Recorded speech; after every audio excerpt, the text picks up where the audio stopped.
Uncle, ಒಂದು life ಬಾಯ್ soap, 5 ರೂಪಾಯಿ ಕೊತ್ತಂಬರಿ ಮತ್ತೆ 4 ನಿಂಬೆಹಣ್ಣು.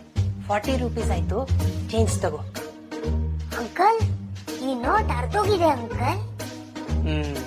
ಒಂದ್ ಕೆಲ್ಸ ಮಾಡು, ಯಾರು ತಗೊಂಡಿಲ್ಲ ಅಂದ್ರೆ ನನ್ನ ಹತ್ರನೇ ತಗೊಂಬಾ, ನಾನೇ ತಗೋತೀನಿ. ಸರಿ ಅಂಕಲ್. 2 days later. ಅಂಕಲ್, 2 ನಿಂಬೆಹಣ್ಣು, 5 ರೂಪಾಯಿ ಕೊತ್ತಂಬರಿ ಸೊಪ್ಪು, 2 ಬೂಮರು. 10 ರೂಪೀಸ್ ಆಯ್ತಪ್ಪ.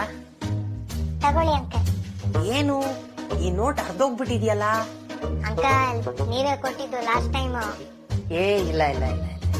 ಅಂಕಲ್, ನೀವೇ ಹೇಳಿದ್ದು ಲಾಸ್ಟ್ ಟೈಮ್, ಯಾರು ತಗೊಂಡಿಲ್ಲ ಅಂದ್ರೆ ನನ್ನ ಹತ್ರ ತಗೊಂಡ್ ಬಾ, ನಾನೇ ತಗೋತೀನಿ ಅಂತ. ಏ ಏನಪ್ಪ ಹಿಂಗೆಲ್ಲ ಹೇಳ್ಬಿಟ್ಟೆ ನೀನು. ಫಸ್ಟ್ ಆಫ್ ಆಲ್ ನಾವ್ ಈ ತರ ಅರ್ಧಿರೋ ನೋಟ್ ತಗೊಳ್ಳೋದೇ ಇಲ್ಲ. ಮಾತು ಮುರಿದೆ ಮಾತಾಡದೆ, ಮೋಹಕ ಮೋಸವ ಮಾಡಿದೆ.